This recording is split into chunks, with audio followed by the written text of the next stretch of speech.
नमस्कार, मी अनिल उदय. Divya Belgaum Chandgad live news म्हणजेच DBC live न्यूजमध्ये आपणा सर्वांचे स्वागत करत आहे.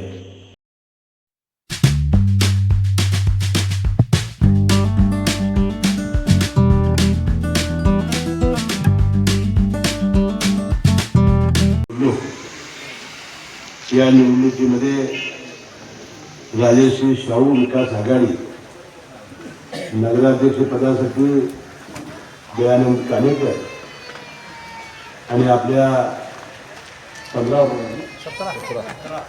17 उमेदवार यांचं चिन्ह नारळ आहे. नारळ चिन्हासमोरचं बटन दाबून येणाऱ्या 2 तारखेला प्रचंड मताने आपण निवडून घेऊन त्यांना आपली आणि चंदगड शहराची सेवा करण्याची संधी द्यावी अशी विनंती करण्यासाठी आज मी चंदगड शहरामध्ये आलेलो आहे.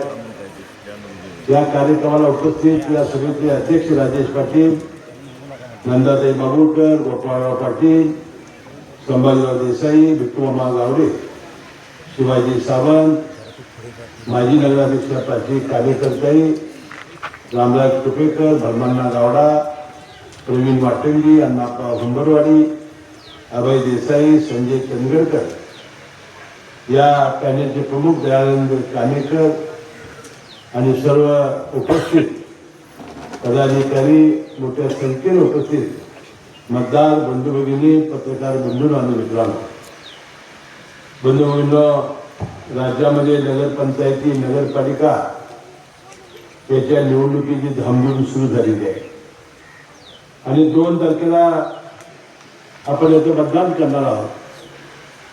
आणि या निवडणुकीमध्ये आपल्याला कळून द्यायचं आहे की कुणाच्या पॅनेलला मतदान केल्यानंतर चंदगड शहराचा विकास होईल, चंदगड शहराची भरभराट होईल आणि चंदगडच्या तरुण मुलांच्या हाताला काम लावण्यासाठी कोण प्रयत्न करेल याचा निर्णय आपल्याला या निवडणुकीमध्ये घ्यायचा आहे.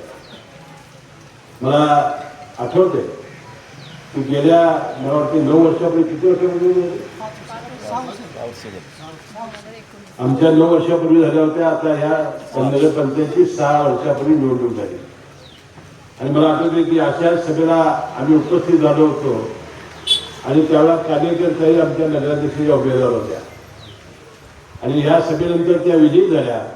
मला वाटते माझ्या या सभेनंतर दयानंद कानेकर प्रचंड मताने निवडून येतील, आमचे सगळे उमेदवार प्रचंड मताने निवडून येतील अशा प्रकारचे निश्चितपणे ज्या मूलभूत सेवा आहेत त्या कशा प्रकारे आपल्या करणार आहेत ते उमेदवार आणि यापूर्वी ज्यांना संधी दिली त्या प्राचीताई कार्यकर्त्यांनी काय काम केलेलं आहे त्याचा त्याचा आपण विचार करण्याची आवश्यकता आहे.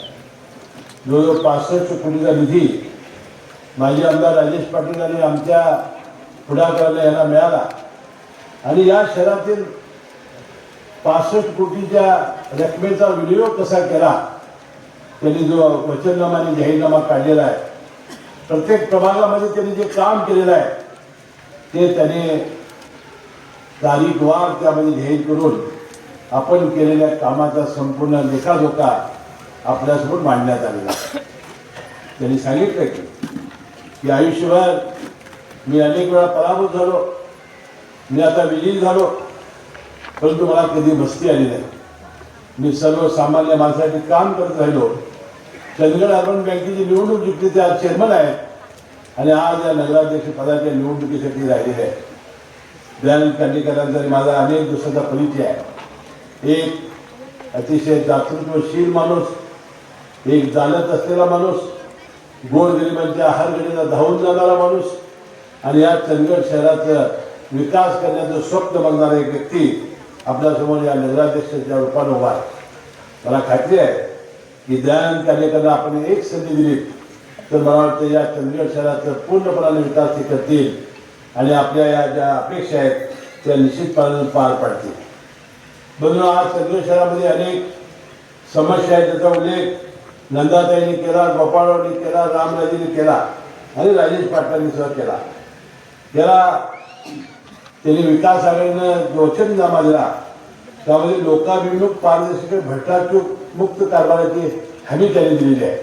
त्यांनी रवळनाथामध्ये शपथ घेतलेली आहे की आपण पारदर्शी या कन्नड शहराचा कारभार करू.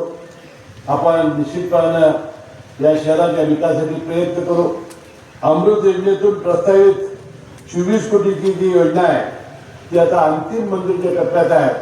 मी लिखितपणानं तुम्हाला वचन देतो की या निवडणुकीनंतर आपले उपमुख्यमंत्री अजितदादा पवार यांच्याकडे अर्थ खातं आहे, त्यांच्याकडे आपण बैठक लावू आणि ही ताबडतोब योजना कशी मंजूर होईल आणि आपल्या सगळ्या गावांना, आपल्या उपनगरांना पाणी कसं मिळेल याची आपण निश्चितपणे खबरदारी घेऊ. घनकचऱ्यापासून खत निर्मिती करणे बंधूंनो हे अतिशय आवश्यक आहे. कागल शहरामध्ये आम्ही लोकांना सवय लावली की कच्चा म्हणजे ओला कचरा आणि सुका कचरा वेगळं करणं आणि ओल्या कचऱ्यापासून वीज निर्मिती आम्ही कागलमध्ये केली आणि सुक्या कचऱ्यापासून डम्पिंग ग्राउंड करून प्लॅस्टिकचं रिसायकलिंग करण्याचा प्रयत्न केला.